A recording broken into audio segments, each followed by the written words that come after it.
Estimadas amigas, estimados amigos, estimados científicos e investigadores, muy buenas tardes. Les damos una cordial bienvenida a esta mesa de trabajo de historia, de educación, de enfoques, de género, con la finalidad de trabajar y fomentar una historia y una sociología del género, que es nuestra mesa de trabajo la tarde de hoy. Les damos una cordial bienvenida y damos inicio dándoles a conocer las primeras pautas para nuestros ponentes, a los cuales les informamos que su duración máxima por ponencia es de 10 minutos. Solamente expondrá un autor por ponencia. Además, pedimos muy gentilmente que cada ponente ponga al inicio de su nombre la palabra ponente acompañado de su nombre y su apellido para poderlos reconocer e identificar. Para la sección de preguntas, les pedimos a todos los asistentes que las registren en el chat del Zoom para nosotros poderlas hacer llegar al final de la jornada. Damos la muy cordial bienvenida a una docente amiga que el día de hoy nos acompaña para presentarnos la temática Mujeres Científicas y la Blanquitud. Ella es de Venezuela. María Pesina, bienvenida, te escuchamos. Muchas gracias, Aura. Es un gusto para mí compartir en esta parte como ponente en este congreso. Bueno, yo voy a hablar efectivamente de las mujeres y la blanquitud. Voy a dar una breve introducción, voy a hablar de la raza y la clase y luego de la blanquitud, que es el tema que me centra, ¿no? Eh, bueno, la raza y la clase, digamos, están estrechamente vinculadas, sobre todo cuando están presentes como configuraciones de poder y de la producción de conocimiento, ¿no? Ellas pueden como determinar condiciones, identidades que pueden llevar a un orden ético de subordinación, ¿no? Por tal razón, esto nos permite entender que la raza y la clase establecen ciertos códigos que se encarnan en las relaciones de poder y establecen una cadena de factores que generan desigualdades en ciertos grupos, y esto en algunos casos pueden terminar como naturalizando estas diferencias, ¿no? Entonces la marginación de las mujeres en la ciencia nos lleva a pensar, como planteaba Marisol de la Cadena cuando afirma que las mujeres son más indias que los hombres, que las científicas son menos científicas que los varones, y por ello nos preguntamos el por qué, ¿no? Entonces, en los años 60 se comenzó como a denunciar por qué tan pocas, ¿no? La primera en preguntarse fue Alice Rossi, y Rossi puso la lupa en este asunto y comenzó a tematizar la escasa presencia de las mujeres en estos espacios de valor cognitivo, ¿no? Su trabajo, digamos, marcó un inicio en la investigación sobre este asunto que hasta la actualidad se sigue indagando y estudiando. Y en la época que escribió Rossi este artículo, recién las mujeres entraban a las universidades y a los laboratorios, ¿no?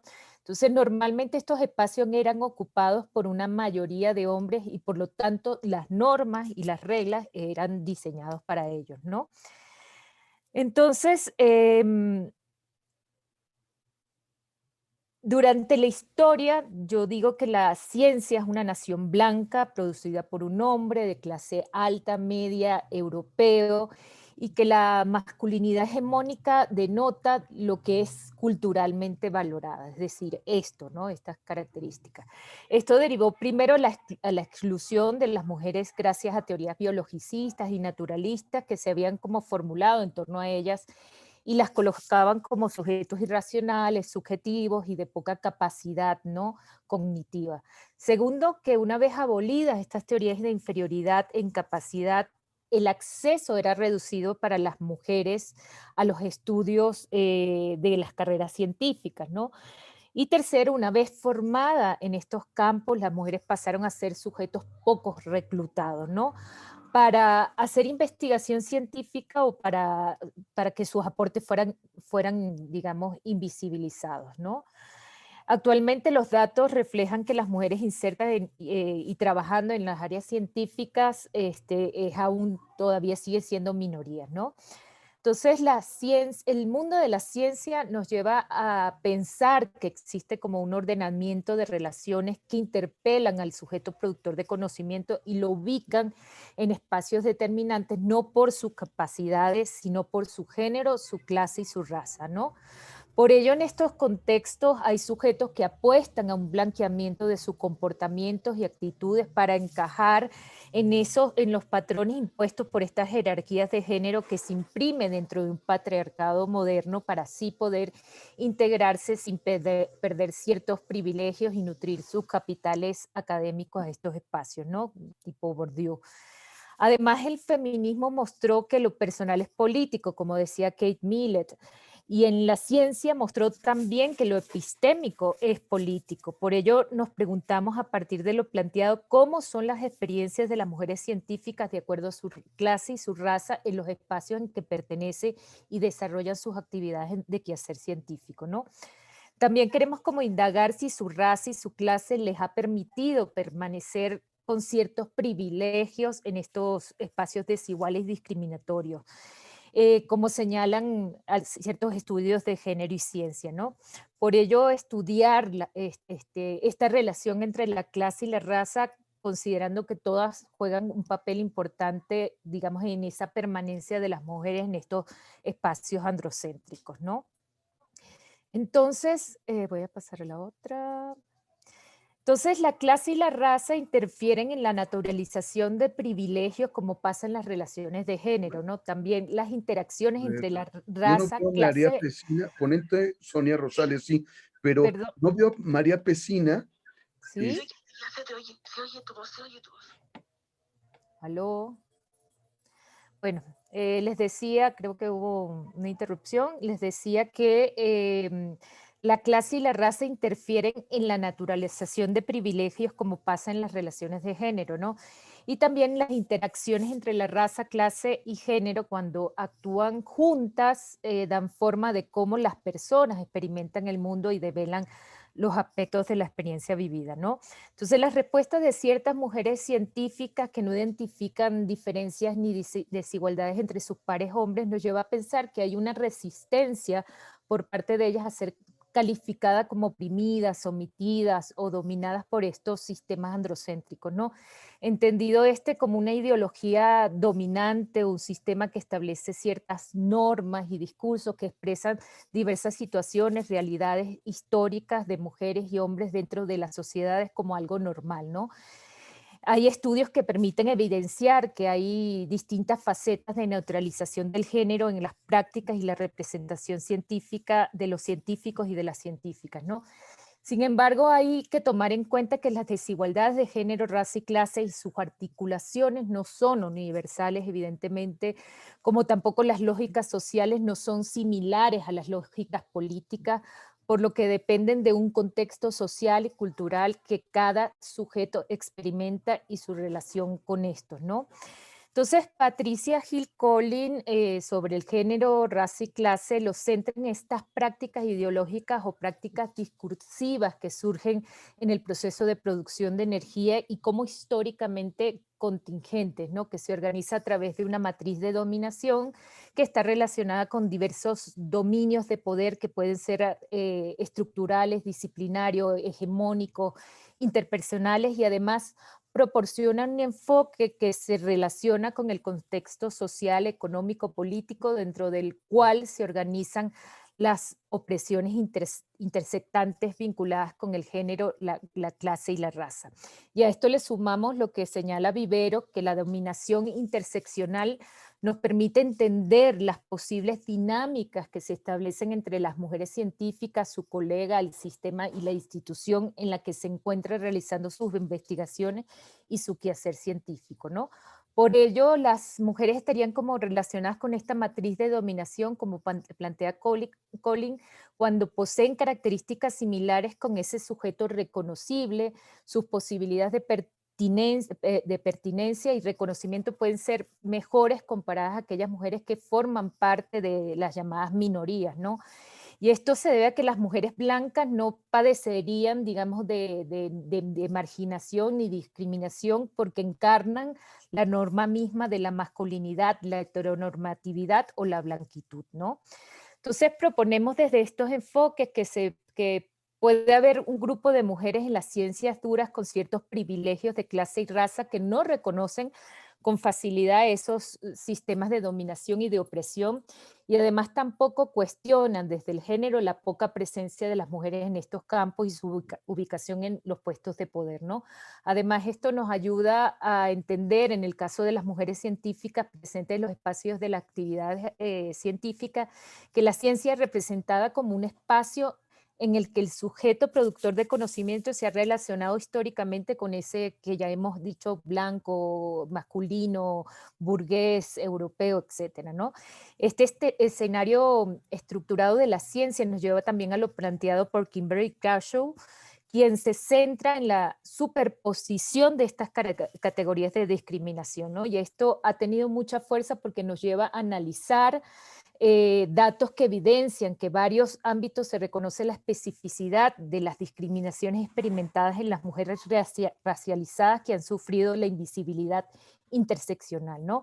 Por ejemplo, se habla de las ciencias de las mujeres y de los diversos obstáculos que enfrentan en el mundo, cuando están insertas en esta área, ¿no? Como también en el desarrollo y su permanencia, pero aún no ha sido explícito las condiciones que hay, que experimentan ellas, ¿no? Y que no se visibilizan o se marginan, por ejemplo, el estado y situación de estas mujeres racializadas, ¿no? Entonces, Estimada María, tienes 2 minutos.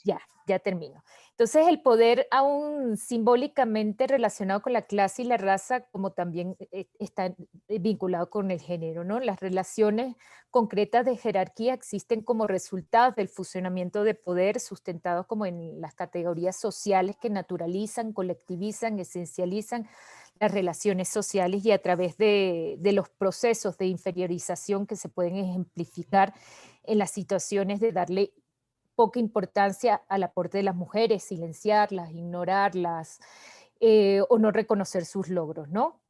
Entonces, ya para finalizar, el planteamiento de Bell Hooks evidentemente nos llama la atención y nos lleva como a establecer estas preguntas, estos cuestionamientos y reflexiones que las relacionamos con este campo de producción de científica y el género en el campo de las ciencias, ¿no? Y la autora establece que hay ciertos privilegios de grupos de mujeres, refiriéndose a las mujeres blancas, grupos feministas, que produce, según ella, una no comprensión de la interdependencia de la opresión, de sexo, de clase, de raza, y también niegan tomarse en serio esta interdependencia, ¿no? Y por otra parte nos recuerda lo planteado por Bourdieu, que nos parece que es importante como resaltar sobre esos efectos simbólicos, prácticos que producen el sujeto cognosciente para analizar la constitución del intercambio investigativo y de producción de conocimiento, ¿no? Por ello, este proceso de calificación que producen las jerarquías en los claustros académicos se toma en cuenta, por ejemplo, en las instituciones en que la persona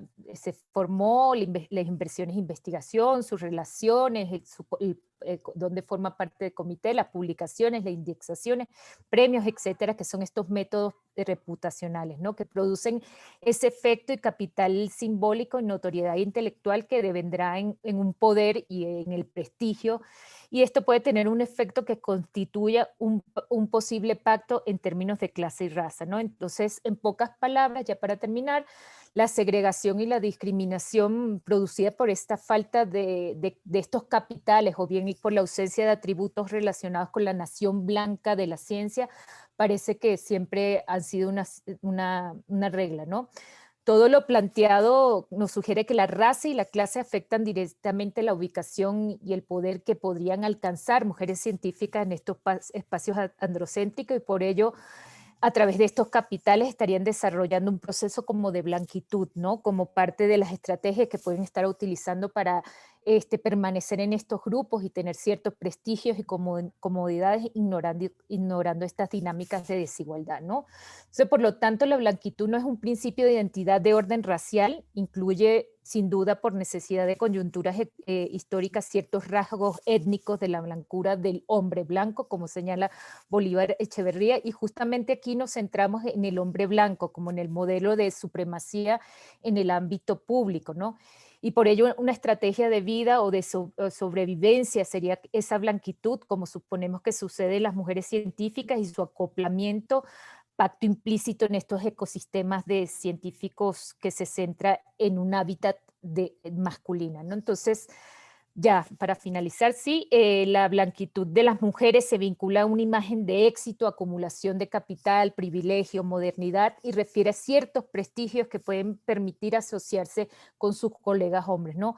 Además, esto puede incidir a que las mujeres blancas tengan ciertas ventajas por su raza en el momento de intervenir y permanecer en estas estructuras androcéntricas de la ciencia y garantizar, digamos, esos métodos reputacionales, ¿no?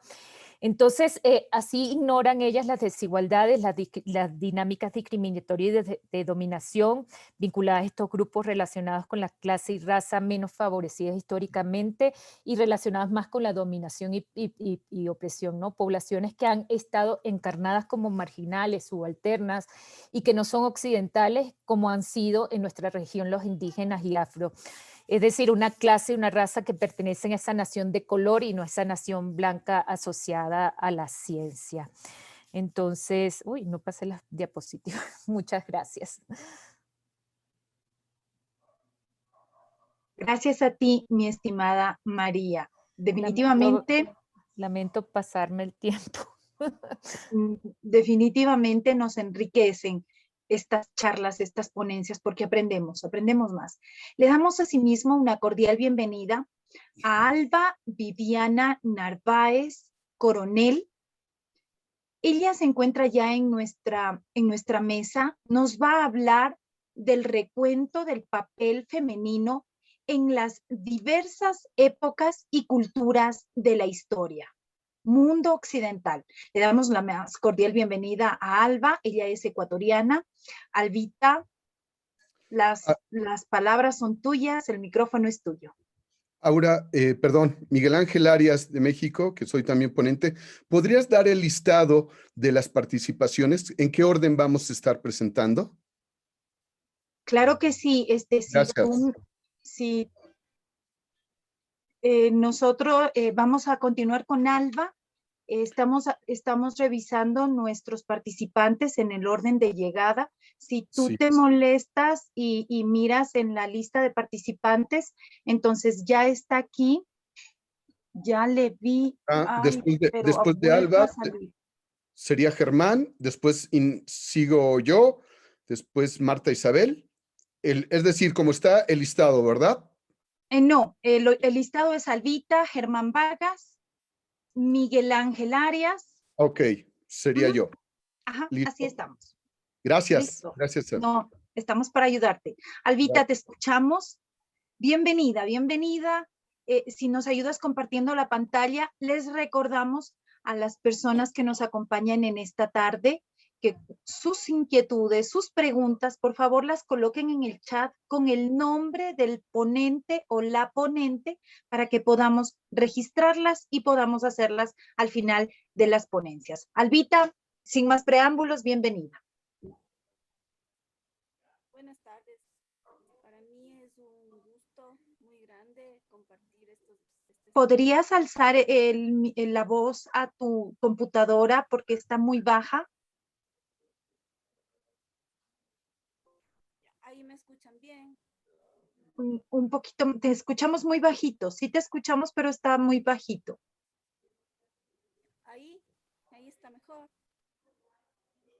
Ahí, ¿me escuchan? Está muy bajito tu voz. Yo sí te escucho, pero no sé el resto. Por eso te pido que nos ayudes. Ya, a ver, le voy a alzar todo el volumen.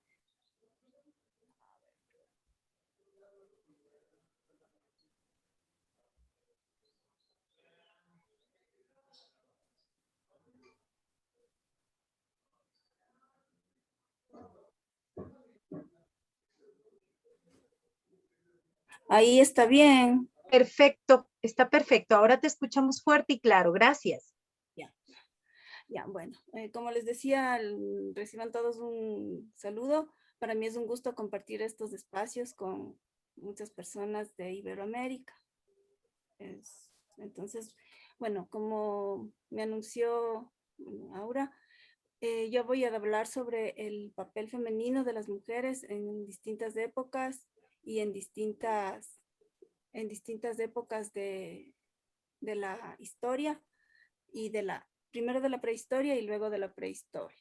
Bueno, aquí, bueno, primero como algo preliminar, quisiera decirles que em, voy a hablar sobre exactamente sobre el papel femenino, o sea, sobre el papel que tuvo la mujer, lo que hicieron, cómo fue la vida de las mujeres, más no de épocas o de años o divisiones de las épocas, etcétera. Entonces, bueno, aquí como una primera parte, quisiera decir, a ver, se sigue compartiendo, perdón. Sí, Ya.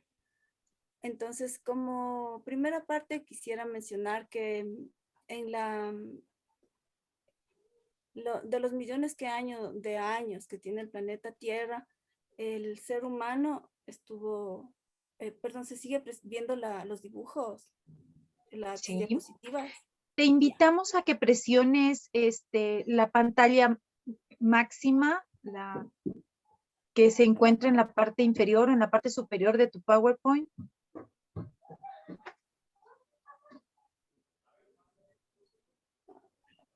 Ya, perdón. Sí. ¿Dónde está? ¿Dónde está? Ah.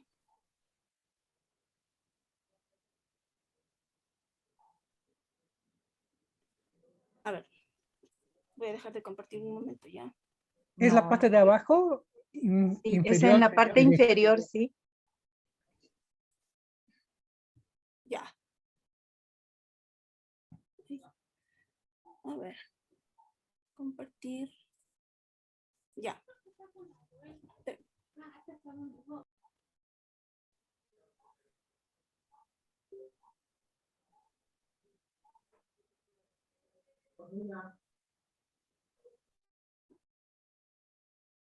Por favor, Albita, podría... ya.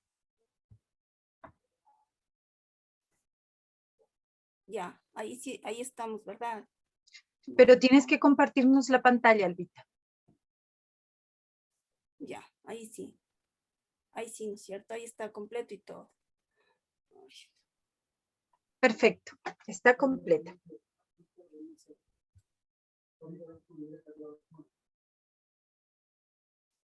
Ya. Ya. Pero te volviste a salir.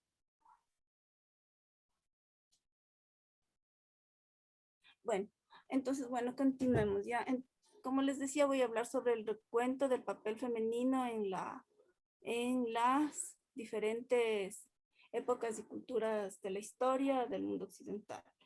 Como les decía, voy a hablarles sobre el papel exacto de la mujer, más no sobre épocas o sobre años o sobre cuántos años duró cada una de las diferentes etapas. Bueno, de los millones de años que tiene la Tierra, los últimos años, que es más o aproximadamente, no se sabe con exactitud cuántos, pero si se hace una comparación entre un día y las horas del día en relación a la aparición de todos los elementos que hay en la Tierra y en el universo, se ha dicho que el hombre apareció, o sea, bueno, el ser humano apareció la última media hora del día. Entonces, aquí, el hombre ha seguido una evolución. O sea, bueno, una de las teorías es que el hombre ha seguido una evolución y hasta llegar a ser lo que somos ahora. Entonces, aquí lo que se trata de resaltar aquí es que los seres humanos, cuando hablan de historia, siempre hablan de el hombre, y tratan de hablar siempre de que el hombre fue, o sea, el hombre es el que se hominizó, o sea, el hombre es el que llegó a ser un, un ser humano moderno como los que somos ahora. Entonces, aquí, por ejemplo, se ha hecho hay varios estudios y varias investigaciones realizadas en libros, realizadas en museos, realizadas en distintas partes donde se trata de comunicar eso. Por ejemplo, hay estudios en que las fotos de hombres, o sea, como las figuras que se presentan, siempre son representadas por hombres. Entonces, como por ejemplo la que tenemos aquí, aquí están solo hombres, o sea, en el sentido, ¿no? Hombres, más no mujeres, o sea, es decir, que las mujeres siempre fueron de algún modo relegadas a o sea, simplemente fueron invisibilizadas. Entonces, la idea que se trata o que se ha dado con eso es que en la tierra apareció el hombre. Entonces, desde ahí viene una especie de implantar la idea de masculinización, o sea, de que el ser humano es un hombre.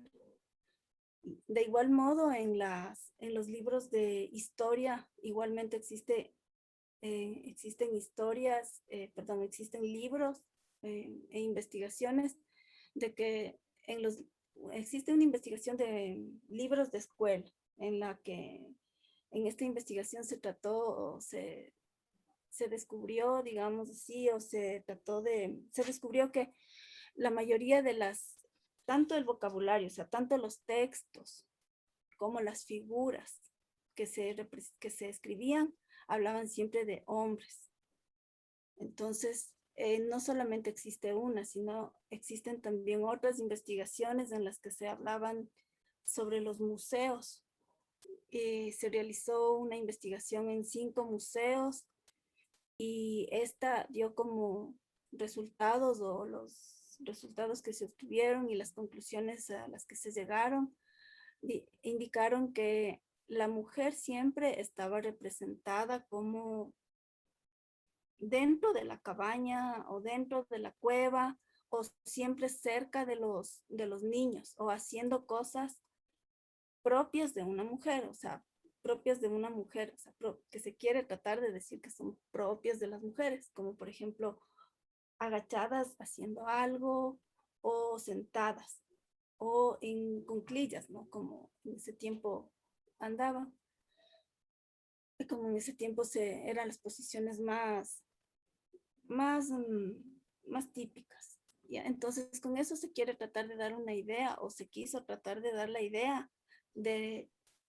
posiciones de sumisión de la mujer, o sea, de posiciones siempre de sumisión y siempre detrás de un hombre, o sea, siempre sobresaltaba la figura de las figuras masculinas. Pero esto poco a poco se fue, digamos, dejando esa idea atrás, especialmente cuando surgió lo que se denomina la arqueología feminista, que también, bueno, fue una consecuencia o una consecución de de las teorías feministas. Esto sucedió más o menos entre la década de 1960, 1970. Entonces, lo que se trató ahí es de borrar esas imágenes. O sea, bueno, no de borrar porque no se puede, pero sí de descubrir otro tipo de estudios, porque antes de eso, las investigaciones y los estudios y los descubrimientos arqueológicos eran realizados por hombres y ellos eran los que daban ellos eran los que escribían, entonces quedaba escrito de algún modo que la historia, de algún modo se quedaba escrito que la historia estaba formada por hombres y de ese modo se invisibilizaba a las mujeres. Mientras tanto que a partir de esto de la arqueología feminista, en cambio se descubrieron nuevas cosas y bueno, no diría tanto se descubrieron, sino que se develaron ciertas cosas, o sea, como por ejemplo, por ejemplo, se develaron nuevas cosas o nuevos aspectos de la prehistoria, como por ejemplo, antes se trataba de decir que los hombres se dedicaban a la cacería, se dedicaban a la pesca, se dedicaban a actividades determinadas, pero siempre esas actividades eran las que daban la supervivencia al grupo, a los grupos familiares. O en otras palabras, el grupo familiar dependía siempre de los hombres, o sea, la sobrevivencia de ellos, que bueno, la sobrevivencia es lo más importante. En cambio, a partir de los estudios de arqueología feminista, en cambio, se descubrió otras cosas, o sea, bueno, como dije, se develó otras cosas, como por ejemplo que no era así, que las mujeres también aportaban, que las mujeres también colaboraban, que las mujeres también hacían actividades fuertes, o sea, actividades como por ejemplo aquí la cacería. Y esto o sea, eso se descubrió y es algo que se tiene que aceptar, porque eso descubrieron mmm, por, eh, porque hacían estudios arqueológicos y en las tumbas encontraban esqueletos de mujeres, o sea, bueno, ya determinaron que eran esqueletos de mujeres por medios químicos y físicos y otras cosas, pero eran mujeres y habían sido enterradas con sus armas. Entonces, por medio de esto se logró determinar que sí, que las mujeres sí se dedicaban a la cacería, a la pesca, y aparte de eso, también se dedicaban al cuidado del grupo familiar, también a la recolección de frutos. Aparte de eso, se dedicaban a tener siempre en cierto orden la, la cabaña o el sitio donde vivían. O sea, bueno, lo que se quiere decir con eso es que la intervención de las mujeres en esa época, en la época prehistórica, sí fue bien importante y fue bien, o sea, fue vital. ¿Ya? Si bien es cierto que es vital la recolección de alimentos para comer, entonces las mujeres también lo hacían. Y también se dedicaban y compartían trabajos con los hombres. O sea, las mujeres no eran un objeto digamos, no eran una carga que alguien tenía que ellas ni necesitaban tampoco que alguien les supervise o cosas así, sino que ellas compartían el trabajo al igual que ellos. Y todos colaboraban y compartían el cuidado del grupo familiar para lograr la sobrevivencia. Eso es lo que más se puede resaltar de esa época, ¿no? De esa época prehistórica. Con el pasar del tiempo, estos grupos humanos fueron, bueno, como es de conocimiento, los grupos humanos eh, en un principio eran nómadas porque tenían que cazar en un lugar o recoger frutos de un lugar y luego se trasladaban a otros donde había ya mejores condiciones, o sea, ya se estaba menos gastado el ambiente, ¿no? Luego, con el pasar del tiempo se convirtieron en grupos ya asentados, o sea, en grupos que escogieron un lugar fijo. Y esto se dio gracias a la agricultura. Entonces, Estimada Albita, tienes un minuto. Ya. Bueno, luego bueno, con el pasar del tiempo se asentaron grupos y se formaron distintas civilizaciones, como la egipcia, la romana y la egipcia, la mesopotámica y la romana. La sociedad egipcia y la Mesopotamia, en esas las mujeres tenían ciertas libertades, muchas más en la egipcia. En la sociedad griega, las mujeres eran demasiado relegadas al hogar, a los hijos, eran un objeto, porque las mujeres tenían importancia de acuerdo a la función que ellas cumplen, que es la de procrear. Luego esto sigue, en la sociedad romana surgió una especie como de emancipación de la mujer, porque ellas no adquirieron más derechos, pero sí ellas mismas se desencadenaron. Entonces, las mujeres podían hacer otras cosas y ejercer, especialmente en el divorcio, o sea, no ejercer, sino especialmente tuvieron más derechos de divorciarse de los hombres y ya no quisieron pertenecer tanto o ser propiedad de los hombres, aunque los derechos de votar y los derechos jurídicos en eso siguen siendo relegados.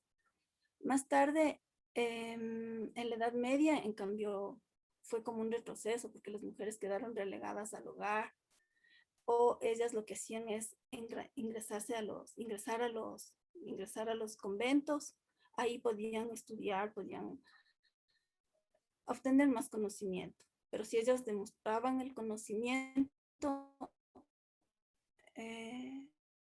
se les conocía como brujas, y muchas veces era porque el dar a conocer nuevas ideas y nuevos conocimientos, eso era peligroso porque alteraba el orden establecido y eso muchas veces no convenía. En estas épocas también había reinas, pero bueno, no todo, en general el papel de ellas era la procreación de hijos legítimos. Y bueno, en la edad contemporánea las cosas cambian totalmente. Esta es el primer grupo de universitarias que ingresaron en España.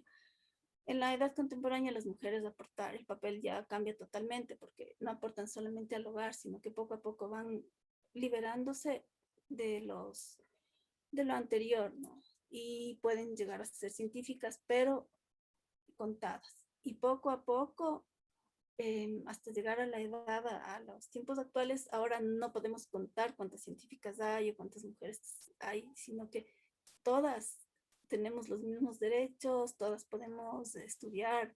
O sea, ya no hay mujeres contadas que hacen eso. Mientras tanto que en un inicio sí había, o sea, siempre tenían que depender de un hombre o estar a la sombra. Incluso, bueno, había mujeres que hacían que, bueno, si uno lee todo, se da cuenta que el hombre estuvo dependiendo prácticamente de ellas, ¿no? Aquí tenemos... Estimada Albita, ¿puedes hacer tus conclusiones? Ya se acabó tu tiempo. La conclusión, bueno, lo que se quería dar a conocer con esto es que el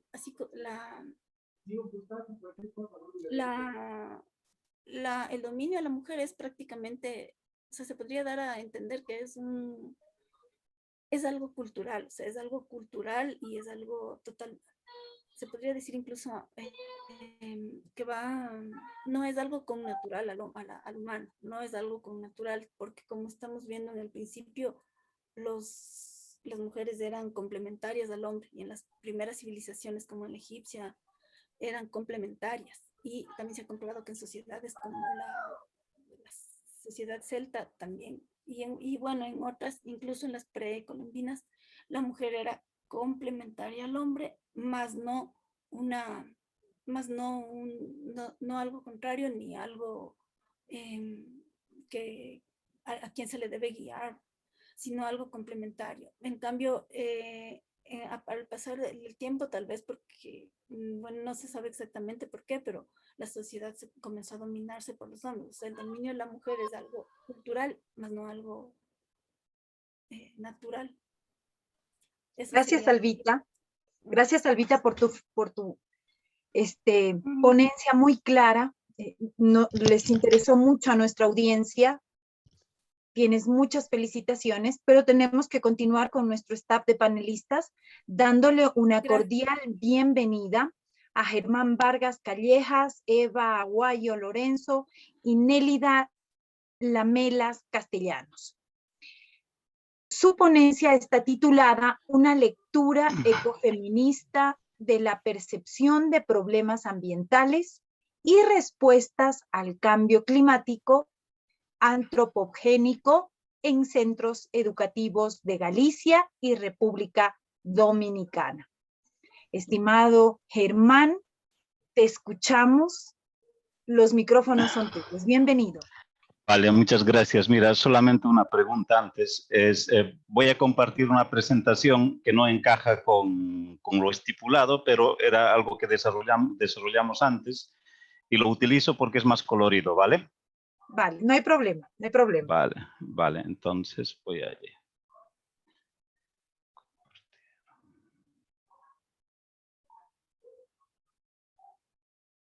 Muy bien, ¿se ve mi presentación?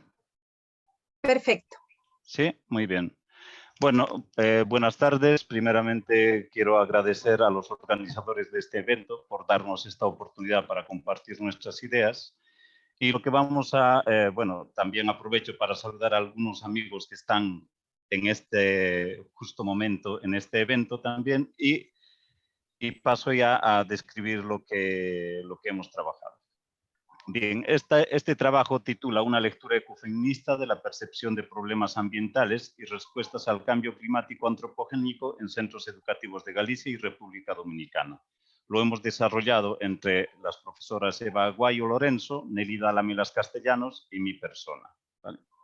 Muy bien, ¿cuál es nuestra idea o el objetivo principal de nuestra presentación? Básicamente, describir y analizar la percepción de los problemas ambientales y su relación con el cambio climático en clave ecofeminista, entre el alumnado de centros educativos de Galicia, España y Santo Domingo en República Dominicana. Bien.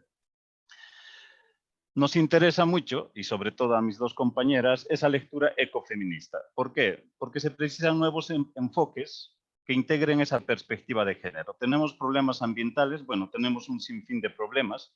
En todo caso, lo que nos interesa en este momento son los problemas ambientales y entre ellos uno que es de máxima relevancia, que es el cambio climático.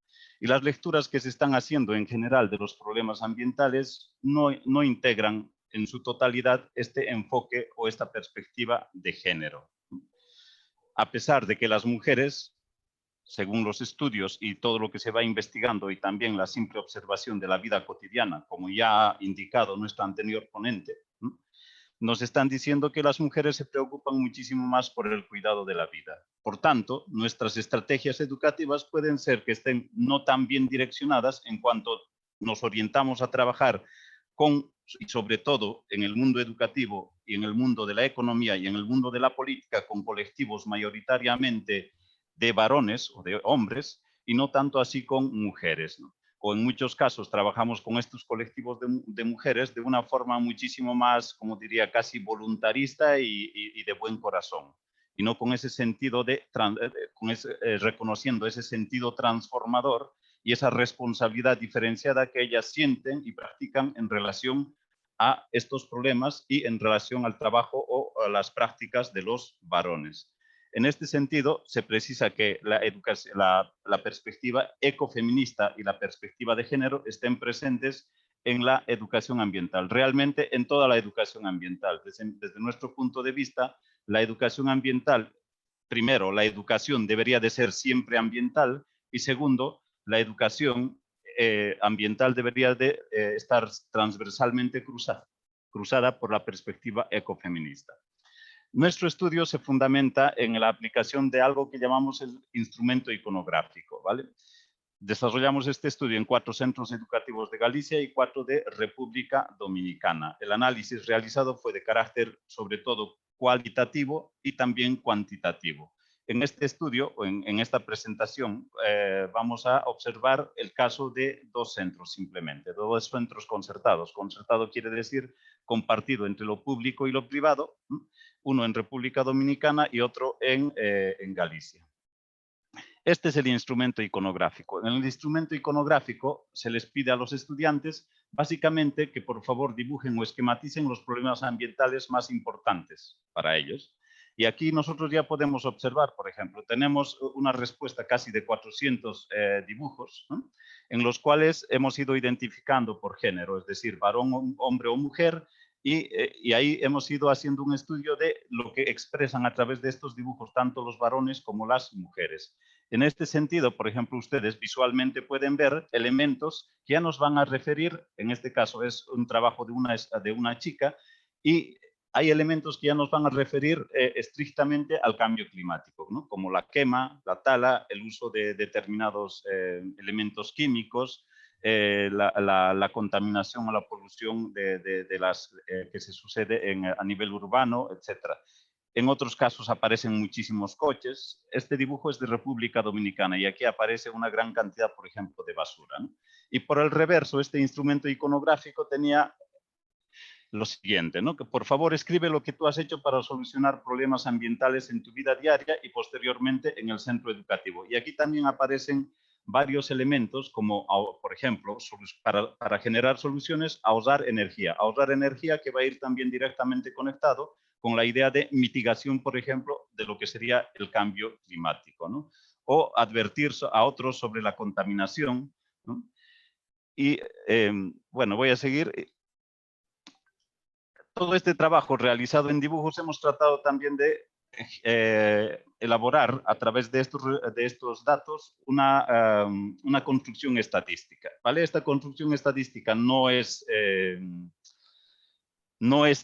a decir, no responde a la ortodoxia estadística, sino más bien es más descriptivo, ¿no? Porque hemos ido sumando cuántas veces expresan determinado tipo de problemas y cuántas veces no lo expresan o dónde lo expresan, ¿vale? En ese sentido, por ejemplo, se nota que hay elementos en los cuales van a destacarse, por ejemplo, como en función del lugar, ¿no? Esto en República Dominicana, por ejemplo, la contaminación atmosférica es muy significativa, o lo mismo va a suceder con la producción de basura y los malos hábitos de las personas. Pero así directamente referidos a cambio climático, la percepción es muy escasa, ¿vale?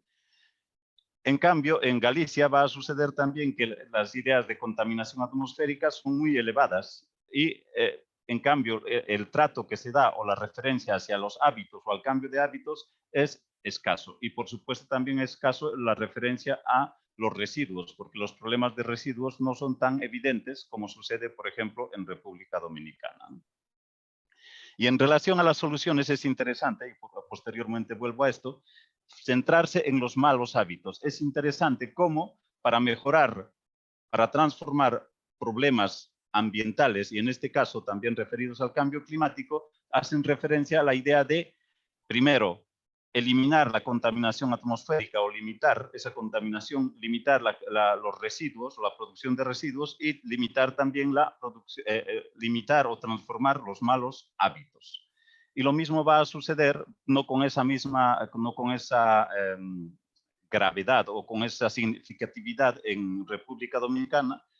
Perdón, en República Dominicana vamos a tener básicamente malos hábitos y el tratamiento de la sociedad.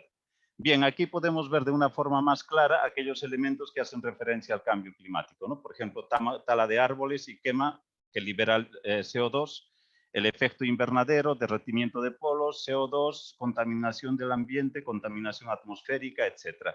Aquí podemos visualizar ya una visión un poquito más compleja de lo que ellos consideran la contaminación ambiental, ¿no? Y más allá de la contaminación ambiental, esa relación que existe con el cambio climático. Bien, a nivel de conclusiones, primero, tenemos que decir que lo fundamental que los alumnos, perdón, me pasé una diapositiva. Primero, hay que señalar que los estudiantes, sobre todo las mujeres, van descubriendo problemas ambientales. Y estos problemas ambientales tienen que ver muchísimos de ellos con la cuestión del cambio climático, ¿vale? En ambos casos se identifica un conjunto de aspectos que influyen en el calentamiento global y el aumento de temperatura que provoca el cambio climático. Es decir, tendríamos que hacer una lectura mucho más profunda y más amplia para una diferenciación mayor. Pero en todo caso, se observa diferencias relevantes en la percepción de los problemas ambientales, sobre todo de los problemas ambientales según sexo en los centros. Los datos presentados muestran una mayor preocupación femenina. Es evidente, la preocupación femenina es mayor. ¿Y esto a qué respondería? Básicamente a las condiciones de vida de las personas. En República Dominicana la preocupación por la quema, por ejemplo, de basura es evidente. Para evitar la basura se quema y el humo se relaciona con el cambio climático, ¿vale? Las soluciones que se plantean con ciertas diferencias según el contexto coinciden en la necesidad de cambiar los hábitos ambientales. Bien, en República Dominicana y en Galicia, y sobre todo en República Dominicana, es evidente la necesidad de cambio de hábitos, pero son en su mayoría las mujeres quienes hacen referencia a este cambio de hábitos y en menor medida los varones. ¿Por qué? También esto se debe a esa percepción de responsabilidad diferenciada y también a que los encargos que tienen que cumplir las mujeres en la vida doméstica, en la vida cotidiana, requieren de una mayor proximidad con los problemas ambientales. Y en este caso también podemos decir que en República Dominicana esto es evidente porque la sociedad es en mayor medida agrícola y no tanto así aquí en Galicia, donde es una sociedad también en gran medida agrícola, pero no con esa significatividad que puede tener en República Dominicana. Por otra parte, la mayoría de las soluciones propuestas por las mujeres entroncan con ideas y acciones ligadas a los cuidados, es decir, cuidar, no tirar basura, cuidar la vida, no talar árboles, etcétera, etcétera, ¿vale? Y la experiencia desarrollada avala la vigencia de la visión ecofeminista de la vida y el medio ambiente y destaca la implicación de las mujeres en la búsqueda de posibles soluciones en el marco del centro educativo y la vida cotidiana. Realmente, el objetivo final de esta comunicación era que, aunque parezca evidente, los datos nos van a decir que la mujer realmente se preocupa muchísimo más por los problemas ambientales y que para una real solución del problema del cambio climático, lo que nosotros tenemos que hacer es trabajar muchísimo más con este colectivo y enfocar el problema desde una perspectiva más justa, desde una perspectiva más equitativa y también desde una redistribución de las responsabilidades, pero nombrando esas responsabilidades para que esta cultura androcéntrica también se dé cuenta de que no solo es cambiar hábitos, sino también se trata de cambiar conceptos, ideas y principios de vida. Vale, muchas gracias. Estimado Germán, qué interesante tu ponencia, al igual que el resto. Te agradecemos por tu participación y les invitamos a nuestros oyentes, a nuestros queridos invitados y demás ponentes a colocar sus preguntas en el chat con el nombre del ponente a quien quieren desarrollar las preguntas. Asimismo, le damos la cordial bienvenida a Miguel Ángel Arias, quien estará acompañado por Rosa María Ortega, Mayela Limones Muñiz. Miguel Ángel será el ponente de la temática Cambio Climático y Educación Ambiental, representación social de 3 universidades privadas de la Ciudad de México con perspectiva de género. Estimado Miguel, te escuchamos, los micrófonos son tuyos. Bienvenido. Gracias, Saura. Buenas tardes a todos. Gracias por la invitación. Es un gusto estar y compartir este espacio con gratos amigos como el colega Germán, que me antecedió, y muchas más. Voy a permitirme hacer la presentación.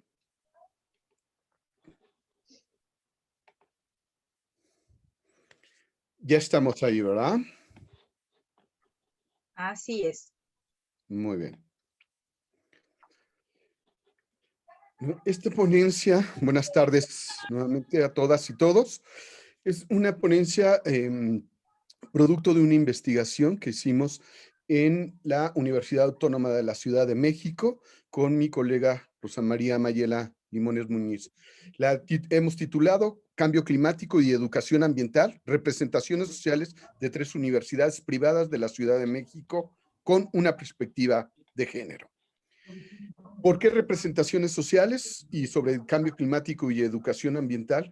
Esto nos interesó toda vez que partimos de considerar que las personas tenemos una primera representación de las cosas que vemos, de las cosas que tenemos a nuestro alrededor, y a partir de ellas, en ocasiones, y la mayoría de las veces, actuamos. En ese sentido, hicimos una revisión general sobre cuáles eran algunas de las investigaciones que se habían realizado sobre qué piensa un estudiante universitario sobre el tema de cambio climático, hombres y mujeres, supuesto. Pudimos encontrarnos que había ya trabajo en universidades públicas, pero en universidades privadas no se había indagado al respecto. De ahí que nos interesaba realizar este primer diagnóstico para ver cómo se leía el mundo simbólico en el que se encuentran este tipo de estudiantes. 4 razones nos movieron. La primera, la ausencia de investigaciones en universidad, que ya había en universidades públicas, pero no en universidades privadas. La otra razón es esta relación general entre crisis ambiental y cambio climático. Hoy en día, los informes de Naciones Unidas y los informes de las condiciones ambientales llegan a un punto en común. El cambio climático es el mayor desafío que tenemos en la humanidad para los años por venir.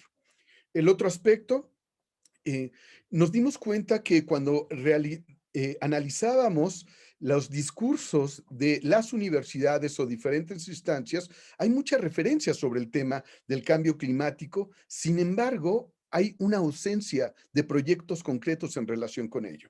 Es decir, las autoridades sí hacen referencia a su importancia. Sin embargo, eso no se concreta en actividades puntuales. El otro aspecto era incorporar la educación ambiental dentro de un enfoque ambiental en las universidades, pero que trascienda más allá el que se desarrolle una campaña de algo.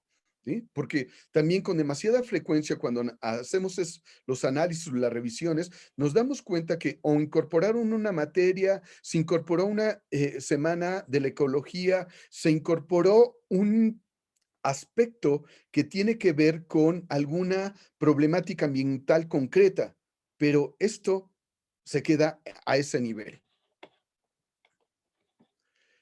¿Por qué representaciones sociales? Bueno, partimos de la perspectiva teórica de Moscovici en términos de qué es una representación social, y la representación social es ese elemento que muchas veces se le ha llamado el sentido común que tienen las personas, pero que sin embargo a partir de ese actuamos y reaccionamos dependiendo de los sentidos y significados que tenemos de nosotros mismos, de las cosas y de las situaciones. Es decir, la forma en que en la vida cotidiana nosotros le damos el sentido y significado a las cosas es como actuamos, ¿no? Es como nos explicamos los sucesos de la vida cotidiana, pero también los problemas, y en este caso, el tema del cambio climático. Y es en la forma en que hombres y mujeres se explican el tema del cambio climático, pero al mismo tiempo las formas en que pueden participar en él. Que nos interesaba conocer y comprender las formas de conocimiento, actuación e interacción de los estudiantes en la sociedad y el medio ambiente, particularmente de los estudiantes universitarios que, como característica particular, es que acudían a una universidad privada. Estas fueron las 3 universidades, la Universidad La Salle, la Universidad Iberoamericana y la Universidad Intercontinental, todas ellas ubicadas de manera geográfica en la Ciudad de México. ¿Qué nos interesaban? 3 dimensiones, indagar con ellos en 3 dimensiones. Es cómo se informan los estudiantes, ver cómo les llega la información y que ellos obtienen para poder hacer un juicio, un análisis, una crítica, una perspectiva. El segundo, del campo de representación. ¿Qué dicen? ¿Qué piensan sobre el tema del cambio climático? Y una tercera dimensión, social y de actitudes, es decir, cómo actúan. A partir de eso, ¿cómo actúa el estudiante? A partir de que tiene la información y a partir de que eso lo lleva a tener un juicio, una reflexión o una idea sobre este tema. Se mandó un instrumento vía electrónica, fueron 275 estudiantes, ahí están. La muestra fue para 2 universidades de 100 estudiantes y la Universidad La Salle de 75. ¿Cuáles fueron los criterios? En realidad lo que nos interesaba es que el estudiante estuviera inscrito del 4º al 8º semestre de la licenciatura, independientemente de su perfil. ¿Por qué utilizamos este criterio? Porque partimos de considerar que una persona que tiene por lo menos 2 años ya en la universidad tiene ya una experiencia, tiene información, tiene una lógica de lo que es ser un estudiante universitario, ¿no? Independientemente del perfil, tratamos de indagar con estudiantes de carreras tradicionales, medicina, odontología, derecho, economía, pero también con otros estudiantes de estas nuevas licenciaturas que este tipo de universidades va presentando, ingeniería mecatrónica, matemáticas aplicadas, o sea, el criterio era más bien abarcador, y hombres y mujeres en ese sentido. ¿Qué fue lo que encontramos? Algunos de los aspectos de estos hallazgos. Nosotros pensamos que a mayor alfabetización, ¿sí? Es decir, y sí va a tener un mayor conocimiento del problema. Pensamos que un estudiante universitario tiene el juicio, el análisis sobre su vida cotidiana, sobre los problemas que... Sin embargo, eso no se encontró sobre el tema del cambio climático, ¿sí? Porque cuando hicimos la comparación con otro tipo de investigaciones, tanto en universidades públicas como incluso en niveles inferiores de educación, los resultados no tenían variación significativa. Entonces, pensar de que por ser universitarios iban a tener mayor conocimiento del problema, en este caso no se encontró. Otro de los aspectos es que casi el 38% de todos a los que se les aplicó este cuestionario no saben cómo se contamine el ambiente. Y eso para nosotros fue un dato revelador. Es decir, que un universitario no tenga una claridad en relación con cuáles son algunos de los elementos que contaminan el medio ambiente, nos pareció significativo. Es decir, 8 de cada 10 estudiantes. Sin embargo, el 84% sí refirió que los gases de efecto invernadero están directamente vinculados al tema del cambio climático, lo cual nos pareció correcto, ¿eh? Sin embargo, también cuando indagamos sobre el campo de representación, nos dimos cuenta que sigue prevaleciendo en la forma en que ellos se informan de los aspectos de estas imágenes metafóricas que hemos tenido sobre el tema del cambio climático, los osos polares, el derretimiento de los polos, ¿sí? Los pingüinos, ¿sí? O esos tímpanos de hielo que pareciera ser que son los que ya es el último en los continentes. Y este campo de representación sigue mostrando una referencia negativa sobre el tema del cambio climático. Y esto me parece que es importante referirlo. Otra cosa que encontramos fue que no hay diferencias significativas de las representaciones sociales en las 3 universidades. Casi las 3, los estudiantes de las 3 tienen una visión compartida. Ahí creemos que puede ser por los entornos culturales y económicos similares. Estos estudiantes las 24 horas del día están conectados, tienen condiciones económicas, de infraestructura y sociales que les permiten tener ese nivel de vida y tener acceso a los diferentes canales de comunicación.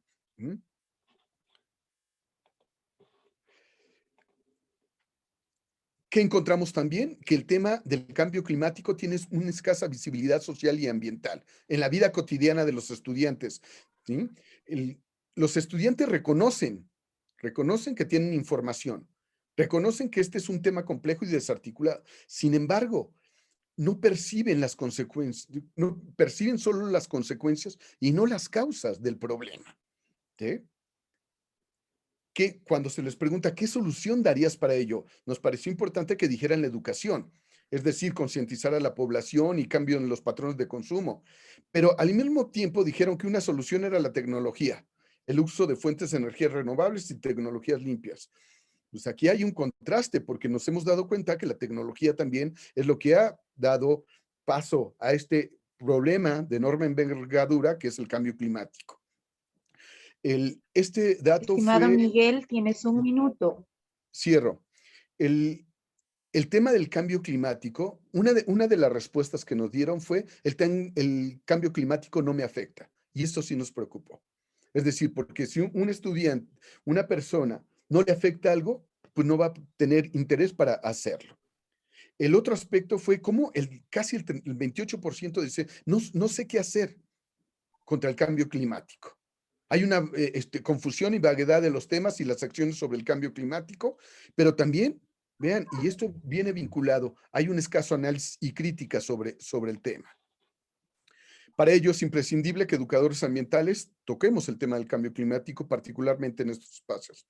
Desarrollar procesos pedagógicos que enriquezcan nuestras representaciones sociales. Es decir, que haya una construcción de nuevas respuestas ante el cambio climático y que dejemos de dar las mismas respuestas que anteriormente hemos dado. Es decir, campañas, alguna actividad concreta dentro de las universidades.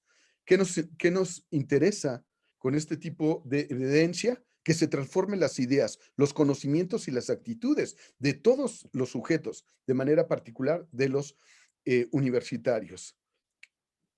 Creemos también que nos debemos acercar a diversas fuentes de información, eso sí, sin alarmas catastróficas, que es lo que encontramos mucho en la respuesta de nuestros estudiantes. Tenemos que tener un tono más proactivo, mucho más esperanzador sobre el tema del cambio climático, que incremente sobre todo la comprensión del problema y de sus posibilidades de actuación.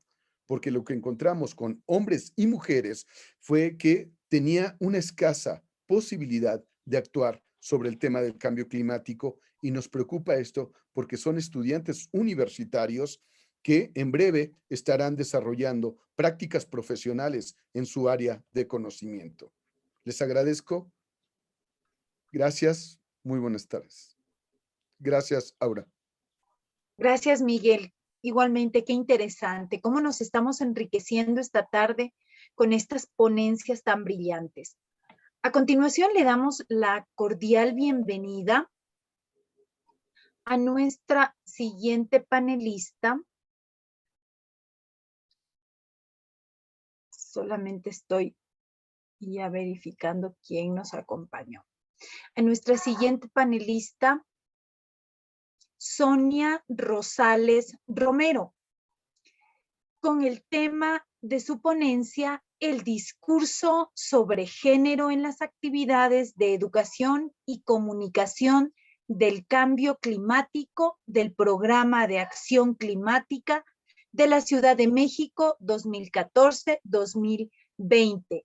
Estimada Sonia, bienvenida esta tarde. Te escuchamos. Los micrófonos son tuyos. Buenas tardes. Comparto.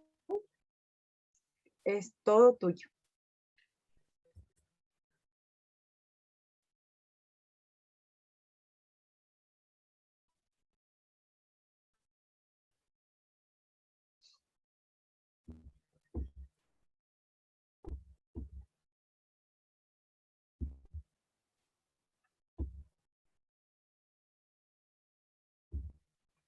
Sí se ve bien, ¿verdad?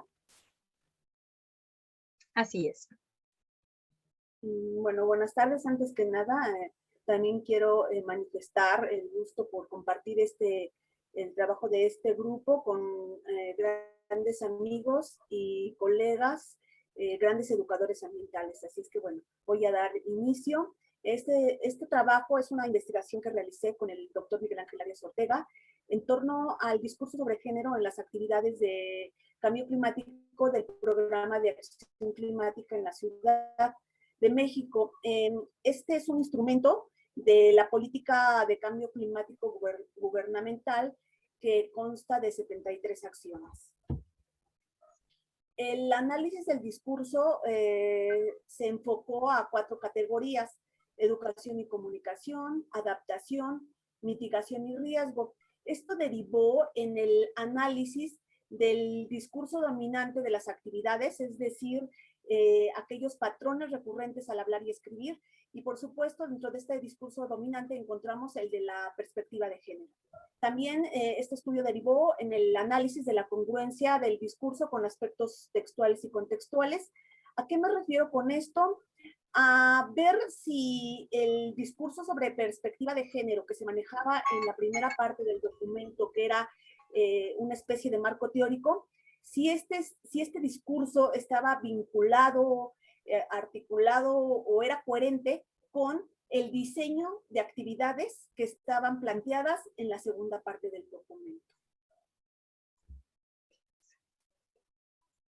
Para realizar este análisis tomamos en cuenta diferentes aspectos contextuales, como es ver cuál era el enfoque sobre género que tenía la Secretaría de Medio Ambiente y Recursos Naturales de México, la Semarnat, y ellos, al menos discursivamente, señalan que la intención de esta perspectiva no es sumarla únicamente, sino integrarla. ¿Qué quieren decir con esto?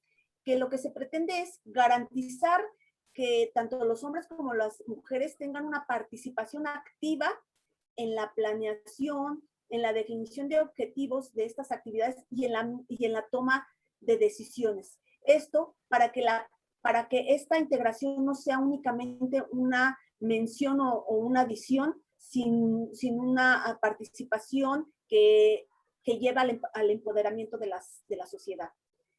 Igual se tiene como uno de los objetivos que se incorpore esta perspectiva para evitar que las mujeres sigan siendo, en algunos casos, las más vulnerables a los impactos del cambio climático, en virtud de la diversidad de roles que ellas desempeñan. De esto ya nos habló nuestra compañera ponente Alba. Es una cuestión desde la prehistoria. Las mujeres realizan diferentes actividades no solo de trabajo, sino dentro del hogar, y eso en algunas ocasiones las hace más vulnerables, ¿sí? Entonces tendría que estarse considerando la diversidad de roles, tanto de hombres como de mujeres.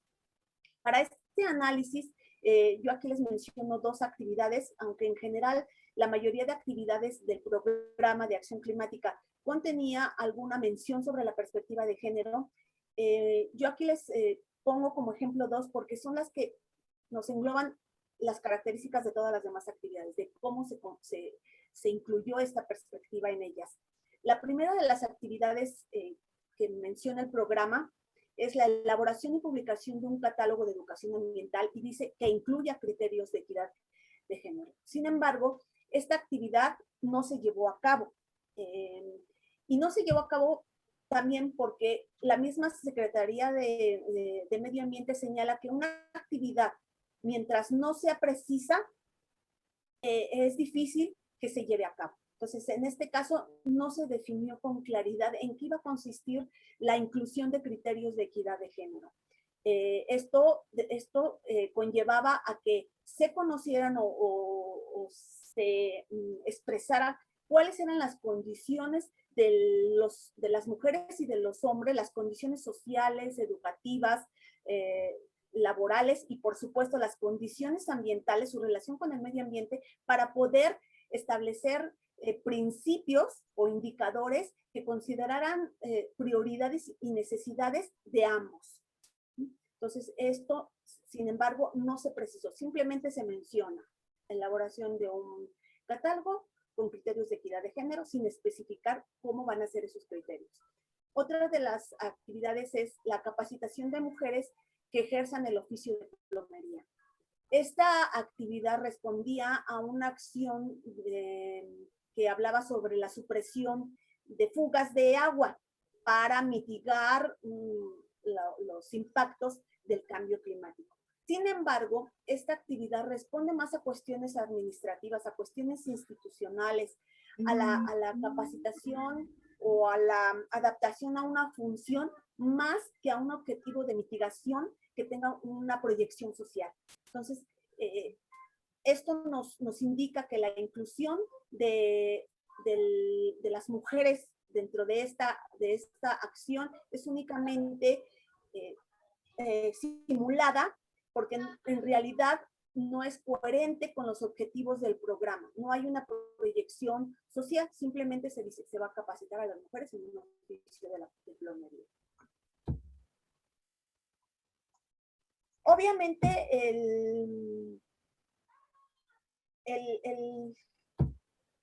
la inclusión de todas las actividades, la inclusión de perspectiva de género en las demás actividades fue en ese mismo sentido. Únicamente se ponía, se lleva a cabo esta actividad con perspectiva de género, pero nunca se especificaba de forma clara en qué iba a consistir esta inclusión. Entonces, nosotros consideramos dentro de la transversalización del enfoque de género que para que esta perspectiva de género no no sea simplemente una consigna adicional a los objetivos de las líneas de acción, se integre de forma coherente y además se vea reflejada en el diseño de las actividades. Como les decía anteriormente, en el marco teórico del programa se hablaba acerca de la perspectiva de género, se hablaba sobre este enfoque de forma muy específica, pero al momento de analizar el diseño de actividades, únicamente se mencionaba, pero no se especificaba la forma en que se iba a integrar esta perspectiva de género.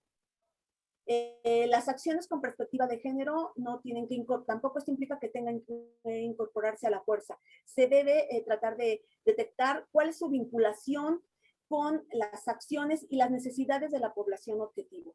Esto es, determinar cuáles son los roles de tanto de hombres como de mujeres y en función de eso, planear las actividades. Esto, obviamente, si llegara a cumplirse, haría que esta incorporación de la perspectiva de género en las actividades fuera congruente con el enfoque teórico del programa. El doctor Arias y yo concluimos que para lograr incorporar estos criterios de equidad de género, obviamente no es suficiente con etiquetar o marcar las acciones. Se requiere que se diseñen actividades claras y precisas que promuevan la construcción de relaciones equitativas entre hombres y mujeres, además de que se promueva la participación en espacios de decisión. Por tanto, habrá que planear acciones específicas de intercambio de experiencias, fortalecer el conocimiento sobre el uso y manejo de recursos, tanto por parte de hombres como por parte de las mujeres. Asimismo, se deberá promover esa discusión sobre la apropiación de tecnologías sustentables y todo esto podrá derivar en que se evite que estos criterios de perspectiva de género queden solo en el discurso de legitimación de la política de género. Eso es todo. Muchas gracias. Qué excelente ponencia, mi estimada. Gracias. En tiempos excelente, perfecto. Llamo a continuación a nuestros panelistas. No los veo como coanfitriones, pero los voy a llamar. Es probable de que estén en esta sala. Se encuentra aquí Gloria Iraima Mogollón Montilla.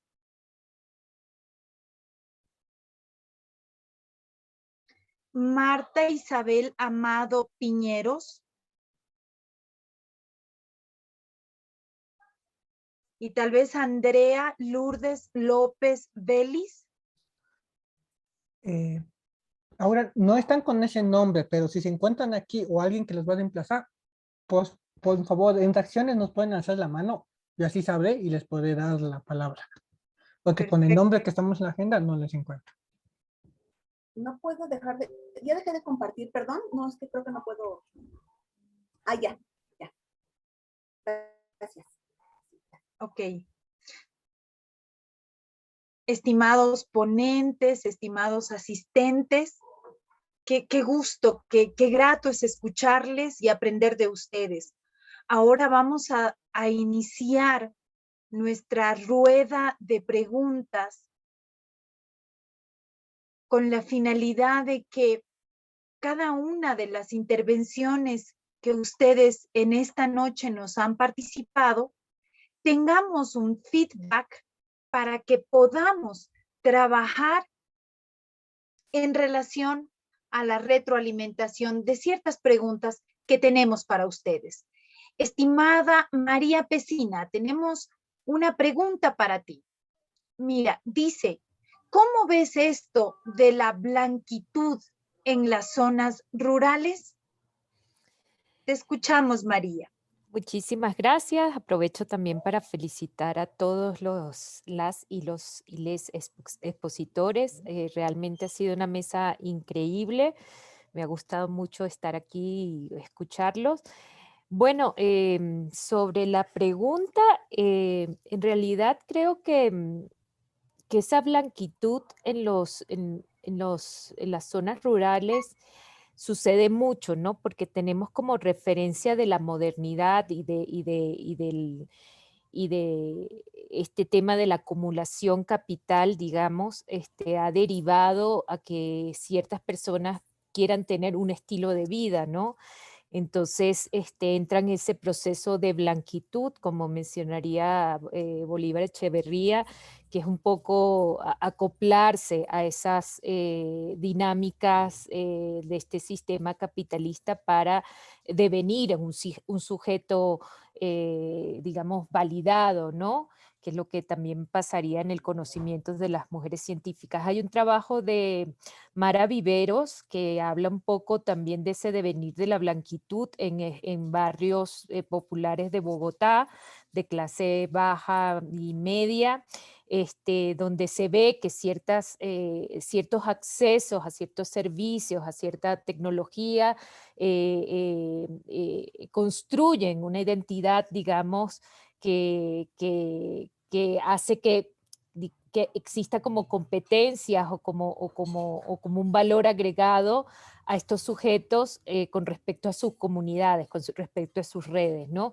También está el devenir de la negritud, ¿no? Es cuando aquellas personas que digamos, tienen, no se superan, entre comillas, hablo, ¿no? No acceden a estas nuevas condiciones que supuestamente son favorables para un espacio comunitario, también devienen a lo negro. Entonces vemos que la blanquitud y la negritud también, digamos, están establecidas en esos sistemas dicotómicos y binarios, es decir, lo blanco viene siendo lo bueno y lo negro viene siendo lo malo, y son procesos que tienen mucho que ver con esto, ¿no? Con estas construcciones sociales y representaciones sociales que hacen que terminemos estratégicamente acoplándonos a ese modelo de blanquitud que tanto nos ha oprimido de alguna manera, ¿no?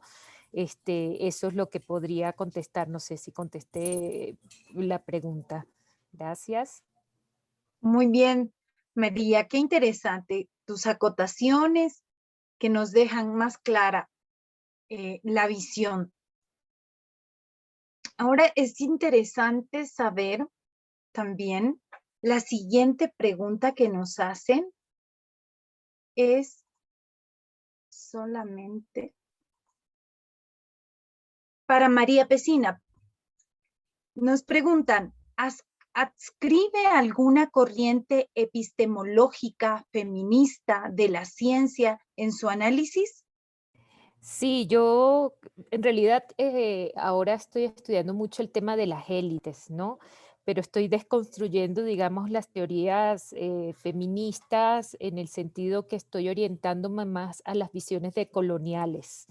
Entonces, trabajo un proceso, digamos, de epistemológico desde este proceso de la decolonización que me parece muy importante. Está Yuderquis Espinosa, quien también trabaja el tema de epistemología feminista desde la decolonialidad, y creo que es un buen camino, digamos, para orientarnos en estos trabajos y también siempre bajo un enfoque interseccional, ¿no? Es importante entender que las relaciones y las experiencias de las mujeres no son universales, no son diversas, y que hay que tener para los estudios incluso para el diseño de políticas públicas, tener claro el enfoque interseccional que tiene que ver con la raza, el género y la clase, ¿no? Entonces, creo que esas son las dos corrientes que yo sugeriría para trabajar en estos temas, ¿no? Muy bien, mi estimada María. Continuamos con las preguntas. Qué interesante es la siguiente pregunta que le hacen a Albita. A ella le preguntan, en Historia de la Humanidad, ¿es tan evidente la invisibilidad de la mujer a tal punto que en los colegios nunca se enseñó en qué momento de la evolución humana la mujer empezó a menstruar, o si en etapas primitivas ya lo hacían? Entonces, mi pregunta es, si existen esta información de la evolución de la mujer o si ya se está realizando estos estudios. Albita, le escuchamos. Estás con el micrófono apagado.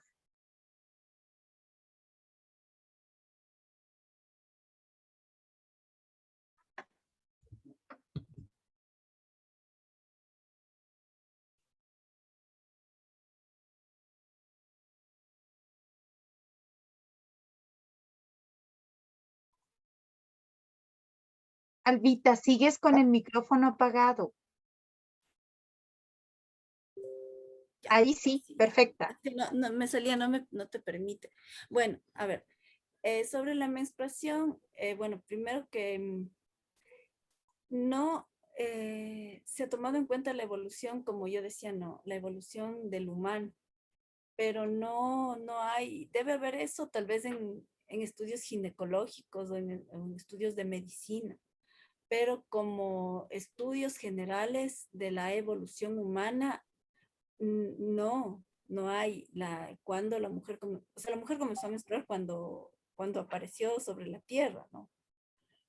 Pero no hay estudios sobre eso. Lo que sí se tiene claro es que la mujer siempre menstruó desde la época prehistórica, desde, como dije, desde que apareció sobre la faz de la tierra.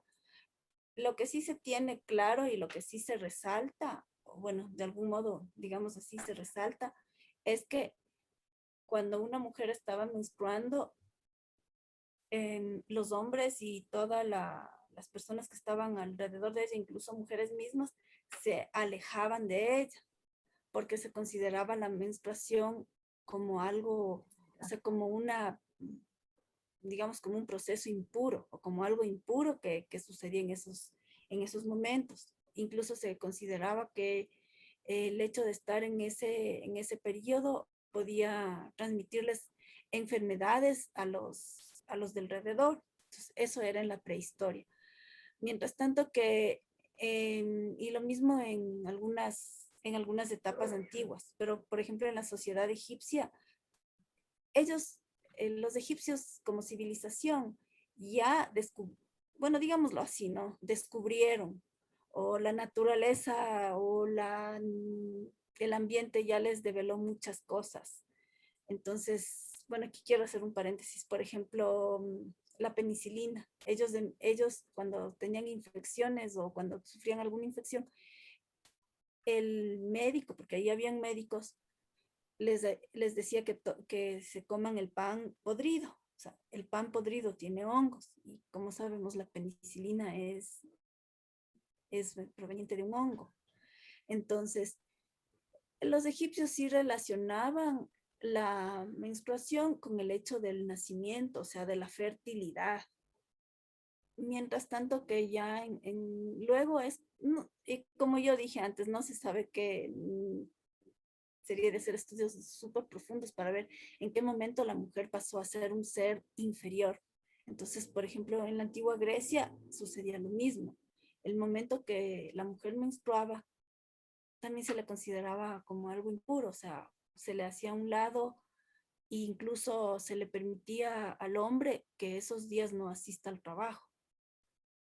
Eso es lo que, pero no se sabe cómo fue el proceso, o sea, es algo natural que sucede, pero nada más, o sea, los estudios históricos generales no hacen especificación, o sea, no hay una especificación de eso, de la menstruación en la mujer, sino, como dije, en medicina o en ginecología. Pero en estudios generales no hay eso. En los colegios, bueno, nos han enseñado siempre, ¿no? Lo que es, pero cómo fue, no se sabe, es algo natural nada más. Eso sí. Muchas gracias, Albita. Efectivamente, no sé si comparten conmigo nuestra audiencia y nuestras ponentes. En mi caso, cuando yo empecé mi primera menstruación, con la bendición de Dios, Yo tuve hasta bisabuela. Vengo de una familia de un matriarcado porque hemos sobrevivido más las mujeres. Y mi bisabuela, cuando yo tuve mi periodo, mi bisabuela dijo, ¡ah! Se enfermó, cuidado. Entonces, yo, a experiencia personal, efectivamente puedo validar que mi bisabuela, mi familia es muy longeva. Entonces, efectivamente, hace unos 60 años, hace unos 70 años, cuando la mujer tenía su periodo, la consideraban que estaba enferma y que por tanto había que tenerle cuidado y casi mandarla a aislamiento total. Entonces, no sé las experiencias de nuestras ponentes en sus familias. Esto viene así, tenían esta cosmovisión de lo prohibido, ¿no? De los mitos. Y desde ahí tal vez un cierto morbo en la educación que teníamos antes, ¿no? Bueno, continuando Sí, con nuestras preguntas. Una cosita más quería decir. Claro, Albita, te escuchamos. Mientras quiero hablar de las sociedades precolombinas.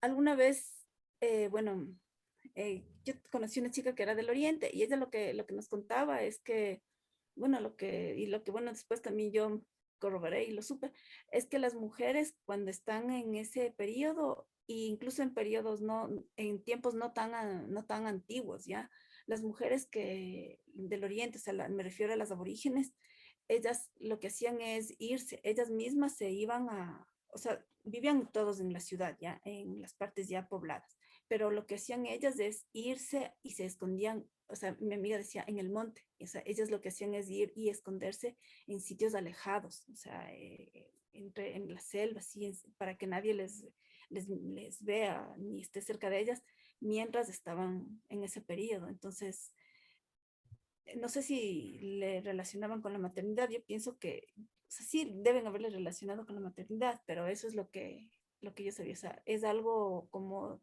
lo tomaban como algo demasiado íntimo y en demasiada relación con la naturaleza. Entonces ellas preferían irse y esconderse mientras estaban en esos días.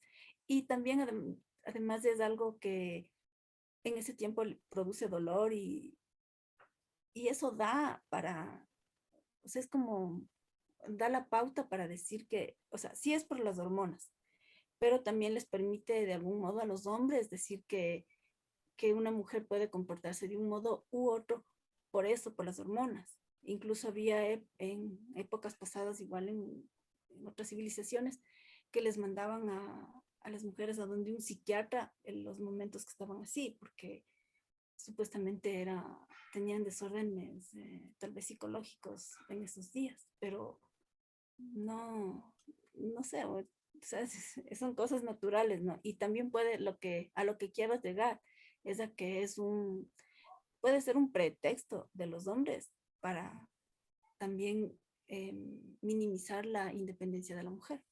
Eso sería. Excelente aporte, mi estimada Albita.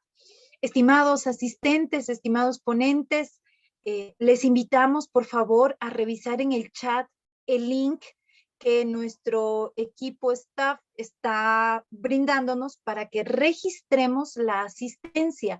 Recuerden que para que ustedes tengan acceso al certificado de participación y de asistencia, nosotros debemos registrar en este link.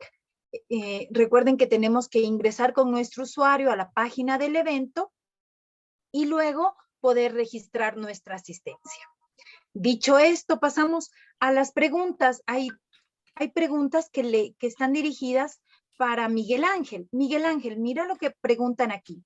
¿Cómo podemos crear alianzas o grupos para mitigar el cambio climático? ¿Ustedes tienen algún equipo conformado en este campo? Te escuchamos, Miguel Ángel. Gracias, Saura.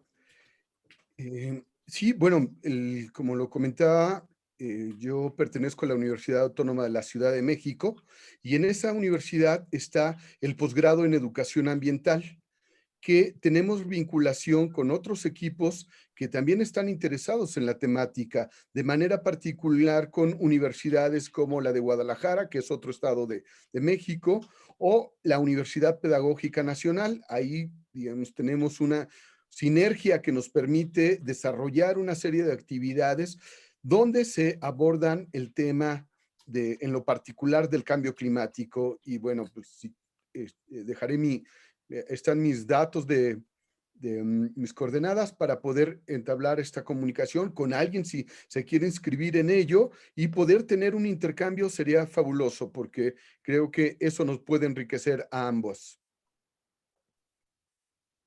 Mira, Miguel, y en ese mismo sentido te preguntan a ti, ¿han obtenido resultados diferentes en las respuestas de las alumnas?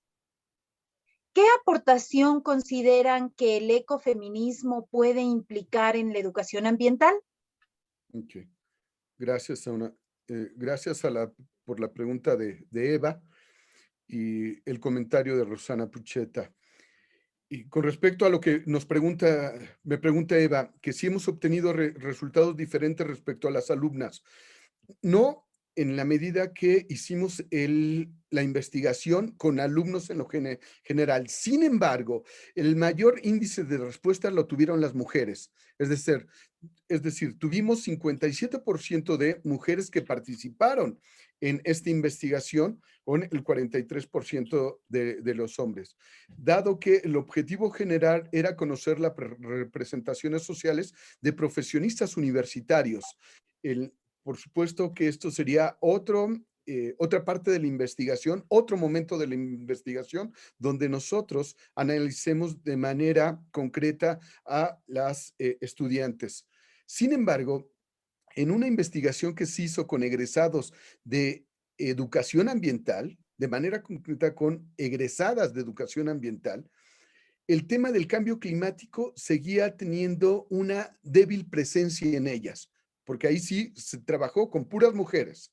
Tenía una débil presencia, lo cual nos hacía pensar que los resultados tenían una vinculación directa, es decir, el tema del cambio climático en lo general es poco abordado en relación con los universitarios.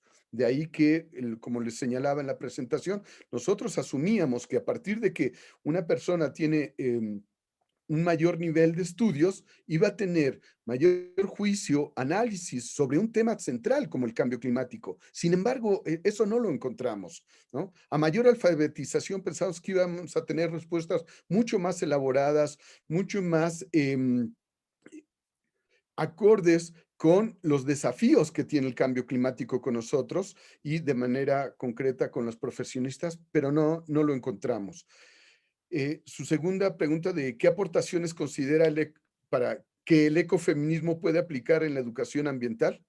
Ayer discutíamos un poco en otra de las mesas que el tema del feminismo y el tema de, en este caso, la vinculación con lo ambiental, tenemos que tener un cuidado, que más bien este debe ser un tema de todas, de hombres y mujeres, que nos permitan tener un intercambio en el cual podamos ver cuáles son los roles que en cada uno se juegan. Con esto no quiero desconocer que, por ejemplo, en nuestro país, donde hay un sinnúmero de pueblos originarios, las mujeres son las que tienen una relación directa con, por ejemplo, con los recursos naturales, con el trabajo que se desarrolla en áreas naturales protegidas. De hecho, cuando nosotros analizamos hoy en México el estado del conocimiento, nos damos cuenta que ha habido, en su gran mayoría, un 80% de egresadas mujeres de programas académicos en educación ambiental, en contraste con los hombres. Eso quiere decir que hay una mayor presencia. Pueden aportar un sinnúmero de cosas, y creo que es importante seguirlo fomentando en relación con el tema de lo ambiental en lo general y del cambio climático en lo particular. Eso podría compartirles ahora. Gracias.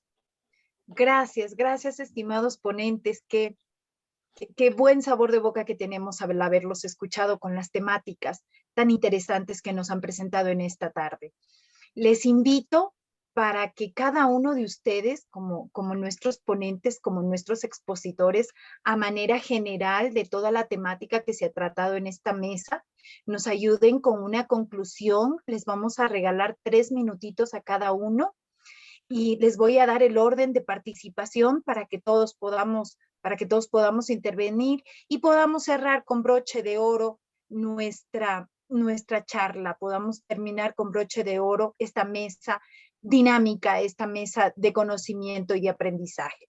Estimada María, empezamos contigo. Tu conclusión. Bueno, realmente, como dices tú, ha sido muy nutrida esta mesa, me llevó un montón de aprendizaje y también muchas inquietudes.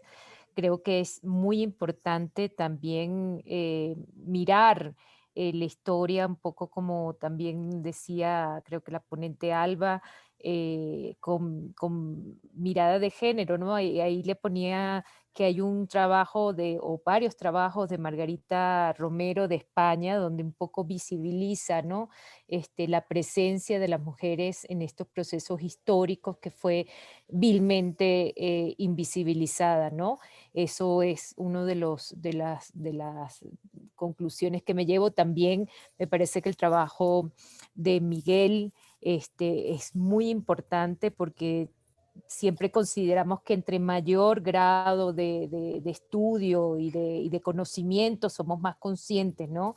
Y yo creo que eso es una reflexión importante porque yo creo que así como decimos que deberíamos tener enfoque de género en las universidades para entender toda la problemática en el mundo de las relaciones, creo que deberíamos tener un enfoque de una visión, digamos, climática y de un acuerdo, un pacto, digamos, de relación con la naturaleza, ¿no?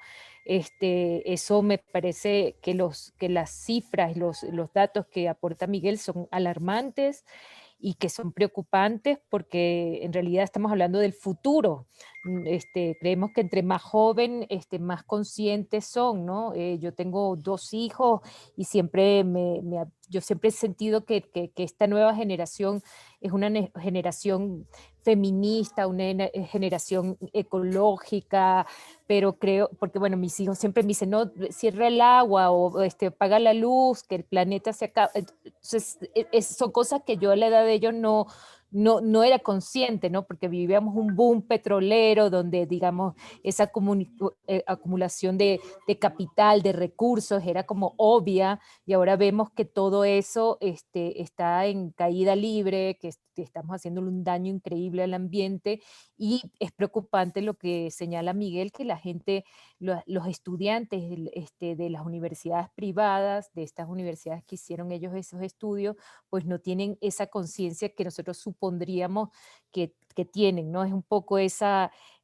utopía que vivimos también los que estamos en las redes sociales. Creemos que las redes sociales es la fotografía del mundo y es lo que a quienes seguimos es como todo el mundo piensa, y vemos que hay unas brechas y hay unos huecos que tenemos que suplir mientras estemos en este mundo. Así que bueno, nada, agradecerles, súper interesantes las exposiciones, y te agradezco a ti, Aura, por tu magnífica moderación. Muchas gracias, mi querida María. Justo terminaste en el tiempo de 3 minutos. Mira, me sonaba la alarma. Estimada Albita, te escuchamos. Tus 3 minutos para concluir nuestra mesa. A ver, bueno, primero, bueno, muchas gracias por las felicitaciones, muchas gracias por las preguntas, y de igual modo felicitaciones a todos los ponentes. Gracias, María, por el libro, sí lo voy a revisar, y creo que sí lo revisé como bibliografía, le voy a poner en el artículo. Ya, bueno, como conclusión es, bueno, yo quiero repetir, ¿no? O sea, quiero decir, la conclusión más grande es que no digamos el rechazo, sino la diferencia tan grande y tan abismal que se hace a la mujer y se le minimiza en ciertos aspectos, especialmente, o sea, en gran modo en el aspecto científico, y especialmente lo que se le hacía en la antigüedad. Es algo totalmente cultural, o sea, es algo totalmente cultural, es algo totalmente por decirlo de algún modo, artificial y nada relacionado con la naturaleza humana. Tal vez puede ser por la fuerza que tiene la mujer, o sea, que ha demostrado, porque de lo anterior, o sea, de los tiempos anteriores, solo tenemos lo que se ha escrito, ¿no? Lo que se ha escrito en esos tiempos, o sea, por ejemplo, en la escritura cuneiforme y en los jeroglíficos de los egipcios. Entonces, eso se tiene porque, o sea, se tiene eso y no sabemos qué más pasó. O sea, tenemos eso que escribieron los hombres, pero no sabemos qué más pasó. Lo mismo de la época romana, de la época griega y de la época romana. También los que escribían eran en su mayoría hombres y no sabemos qué pasó. Por ejemplo, en una parte que se sabe que los romanos, que en la sociedad romana, los hombres romanos tenían mucho rechazo hacia la mujer y le tenían como algo que no queda más que tenerles como esposas, ¿no? Entonces, tal vez puede ser eso porque ellos en algún tiempo de la historia se dieron cuenta que la mujer tiene mucha más resistencia, mucha más fuerza y que tiene mucha más capacidad para hacer muchas cosas o por lo menos de hacer las mismas cosas que hace el hombre. No se sabe si ese rechazo proviene ese rechazo proviene tal vez de eso, ¿no? De esa misma capacidad que se ha descubierto en la mujer, o tal vez de ellos, o de la fuerza masculina, que bueno, eso sí no se puede dudar, ¿no? Tienen mucha más fuerza. Entonces, esa sería mi conclusión, ¿no? Quedar en eso, que la discriminación a la mujer es algo totalmente cultural, que de algún modo se puede trabajar y como inicio sería haciendo muchas, no sé, campañas, dando mensajes, sería de muchas formas. Eso sería, Gracias. y bueno, muchas gracias a todos. Gracias, Albita. Continuamos con las conclusiones y sus aportes. Estimado Germán Vargas Callejas. Muy bien, muchas gracias. Nada, también mi alegría y mis felicitaciones a los ponentes y a los organizadores. Para mí esta ocasión es siempre propicia para destacar determinados elementos de nuestro discurso, de aquello que hacemos, aprendemos y también queremos compartir, ¿no? En este sentido, estas ponencias, participar en estas mesas, me ha parecido relevante, primero para situar un discurso. Y este discurso hace referencia a la relevancia y a la gravedad del cambio climático, ¿no? Y también al rol que juega la mujer en este problema. Pero al mismo tiempo, yo soy educador, quiero destacar la relevancia de la educación en este problema. Estamos tratando de dar respuestas tecnológicas. Parece que las energías renovables nos van a solucionar el problema, pero al mismo tiempo parece que ya sabemos mucho de muchas cosas y no hacemos tampoco poco o absolutamente nada. En realidad, estamos yendo en direcciones que poco van a aportar o poco van a transformar la realidad frente a esta emergencia climática que viene del cambio climático. En ese sentido, desde mi punto de vista, es relevante hablar del factor humano en el cambio climático. Y el factor humano en el cambio climático tiene que ver con el papel de la mujer, con el papel de los niños, con el papel de los educadores. Tiene que ver con hacer análisis y estudios de la cotidianidad. Como decía bien Miguel Ángel, mi compañero de mesa, Miguel Ángel, el profesor Miguel Ángel, hay que ir a cuestiones concretas, pero esas cuestiones concretas no implican inventos de cuestiones que desconozcamos. En realidad, nosotros trabajamos con un concepto con el concepto de cultura de la sostenibilidad. Y la cultura de la sostenibilidad implica no solo mirar hacia adelante, sino también mirar hacia atrás. ¿Mirar hacia atrás para qué? Para aprender de lo que hemos hecho. En realidad, cuando hablamos de cambio climático, de procesos de mitigación, adaptación, resiliencia, tenemos que mirar a lo que ha pasado, a cómo nos hemos comportado, a qué hemos vivido, cómo nos hemos formado, qué tipo de relaciones educativas, comunicativas, culturales hemos creado entre los seres humanos. Y lo que tenemos que hacer no es borrón y cuenta nueva, lo que tenemos que hacer es una revisión profunda, pero también tenemos que crear un nuevo horizonte. Y ese horizonte, desde nuestro punto de vista, se centra en el concepto de cultura sostenible.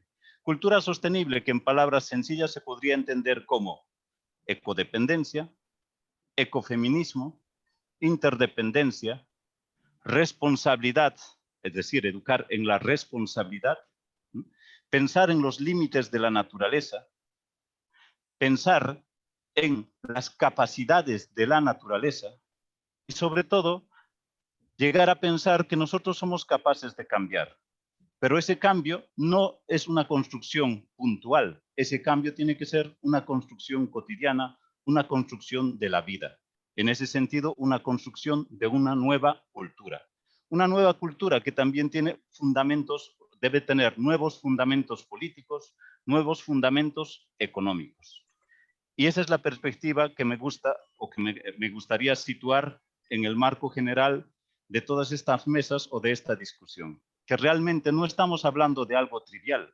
En realidad, cuando hablamos de estos temas de mujer, educación, cambio climático y el resto de temas que estamos tratando, estamos visualizando nuevas posibilidades, nuevos mundos y estamos tratando de generar una esperanza, porque lo que tenemos hasta ahora es pesimismo y hay que generar esperanza, pero tampoco hay que generar esperanza sobre el vacío, hay que generar esperanza sobre cuestiones que ya se han vivido.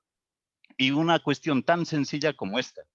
¿A cuántos de nosotros no nos gustaría, por ejemplo, que nos traten bien, que nos saluden? ¿A cuántos de nosotros no nos gustaría tener ríos limpios? ¿O cuántos de ustedes no desean que sus hijos se bañen en un río limpio o respiren aire limpio, que tengan árboles, que tengan un entorno bien cuidado, como lo tuvieron sus padres? Eso es cultura de la sostenibilidad y no es ninguna creación espectacular ni utópica de una nueva realidad, sino de algo que ya hemos tenido, pero no hemos sabido cuidar. Muy bien, Muchas gracias, Germán. gracias por esta oportunidad y gracias a todos los ponentes y un fuerte abrazo a todos. Gracias. Muchas gracias, Germán. Muchas gracias. Le damos la palabra a Miguel Ángel, tus 3 minutos. Gracias. Bueno, ha sido interesante este intercambio. Gracias a todas y todos por compartirlo. Aprovecharé también para estos 3 minutos para contestarle a Rosana Alvarado. Cuando ella me pregunta sobre cuáles serían los procesos pedagógicos para construir respuestas frente al cambio climático y de manera concreta sobre los docentes. Roxana, centras la discusión en algo medular para el tema del cambio climático, los docentes, porque con demasiada frecuencia pensamos que si hacemos un cambio en el aspecto curricular, de manera automática eso se va a ver reflejado en los estudiantes y eso no ocurre. Necesitamos formar también al docente. Necesitamos seguirnos formando a los docentes. ¿Qué es lo que creo que hacia dónde tendría que estar? Pues lo primero tendríamos que generar un proceso pedagógico vinculado a lo que Germán ahora estaba comentando. Es decir, un docente que asuma su responsabilidad histórica, que por supuesto la asume cuando están en el salón de clases, y que tenga esa perspectiva de proactiva y esperanzadora, porque volvemos a ver cómo en el tema del cambio climático, los medios de información nos han inundado con una serie de representaciones sociales que son completamente contrarias a lo que queremos llegar, ¿sí? Son catastróficas y cuando llega el catastrofismo en nosotros, simplemente esa es una inmovilidad para nosotros. En ese sentido quería señalarlo. Roxana, gracias por tu pregunta. Una de las respuestas que encontramos dentro de la investigación es que los estudiantes decían estar preocupados. Sin embargo, señalaban, estoy preocupado por el tema del cambio climático, no sé qué va a pasar en relación con ello y quiero hacer algo, pero que no afecte mi nivel de vida. Vean ahí, o sea, en esa respuesta se concretaba la forma en que ellos estaban pensando su participación. Es decir, hoy en día tenemos que generar una nueva participación y una nueva participación que nos lleve sin duda a construir esos futuros posibles pero también construibles, ¿no? Germán lo señaló, no podemos crear en el vacío, pero hay cosas que pueden, a los cuales nosotros podemos arribar, y una de ellas es precisamente a construir esos futuros. La doctora Sonia Rosales lo señalaba en la investigación. Hoy en día también que tenemos que exigir a nuestros gobiernos cómo en programas de acción climática debe tener clara una perspectiva de género y cómo eso nos debe llevar a tener una movilidad distinta a la que hemos tenido y sobre todo a una reflexión que nos haga pensar cosas distintas y diferentes a las que hoy en día tenemos, porque lo que está allá afuera no puede ser el futuro ni para nosotros, ni para nuestros hijos, ni para quien venga. Muchas gracias. Qué bien, Miguel Ángel. Muchas gracias por tu respuesta. Estimada Sonia, por favor, ilústranos con tu intervención porque ya estamos en el tiempo. Te escuchamos. Sí, muchas gracias. En la misma dirección del doctor Miguel Ángel Arias, con quien compartí esta investigación, quiero comentar que, en efecto, el cambio climático es un tema el cual ha ocupado el centro en muchas discusiones internacionales, incluso es un tema considerado de seguridad de diversas naciones, y se han diseñado en las naciones diversos instrumentos para trabajar el cambio climático. Sin embargo, desafortunadamente esto ha quedado o queda en el discurso, como lo vimos en el programa de acción climática. De ahí el interés de analizar precisamente la congruencia de este discurso con las acciones concretas, y también el interés por estudiar las cuestiones específicamente de educación y comunicación, porque generalmente nosotros concebimos el cambio climático o las medidas encaminadas a mejorar esta situación o a mitigar los efectos, lo vemos dirigido a cuestiones técnicas. Pensamos que la solución la tiene el gobierno con la planeación de algunas cuestiones tecnológicas que van a ayudar a mitigar los impactos. Sin embargo, no consideramos que aquí tendrían que estar incluidas también las cuestiones sociales, las cuestiones de educación y comunicación, y que estas cuestiones obviamente estén incorporadas y no queden en el discurso, como las cuestiones de la perspectiva de género. En educación ambiental muy comúnmente hablamos de que se tienen que contextualizar las actividades y responder a las comunidades. De igual forma, estas actividades tienen que responder a la diversidad de roles. Esa es una manera de contextualizarlas. No pueden planearse actividades generales sin considerar las particularidades que hay en las comunidades y en las personas. También es una palabra discursiva hablar de empoderamiento. Hablamos de empoderamiento de hombres o empoderamiento de mujeres, pero el empoderamiento implica control, y el control se va a obtener simplemente no con una participación simbólica de hombres y mujeres, sino con una participación en la que se haya discusión, haya planeación, haya toma de decisiones. Si no hay actividades en las que se organicen espacios, esos espacios decisorios, no podemos hablar que hay una verdadera participación social. Entonces, eso es muy importante, que esta perspectiva de género en específico sea incluida y no solamente sea una mención, porque creo que desafortunadamente es lo que un hallazgo, ¿no?, que encontramos el doctor Arias y yo, el ver únicamente como una simple mención con perspectiva de género, ¿no? Pero en realidad no hay una forma clara y específica de determinar cómo va a ser esa perspectiva de género. Entonces, pues, muchas gracias. Gracias. Muchas gracias por cada una de sus intervenciones. No sé si les molesto, tal vez si activan su cámara para podernos tomar la fotografía de nuestra mesa, de todos los que quieren participar en nuestra fotografía. Les agradecería mucho, de tal manera que quedemos plasmados en esta tarde de aprendizaje, en esta tarde de empoderamiento, en esta tarde de cambiar enfoques y paradigmas, porque queremos todos definitivamente un mundo mejor, un mundo inclusivo, porque todos somos hijos de la misma Pachamama. Entonces, agradezco mucho.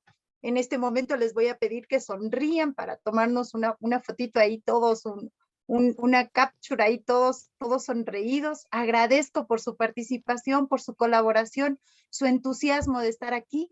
Han sido 2 horas enriquecedoras. Que Dios les bendiga. Agradezco por la fotito, ya la han de ver en las redes sociales. Nos vemos, les mando un fuerte abrazo verde a todos y nos vemos en la tarde que tenemos la conferencia magistral. Les esperamos a las 5 de la tarde. Que Dios los bendiga y un gusto haberlos conocido. Gracias. Gracias.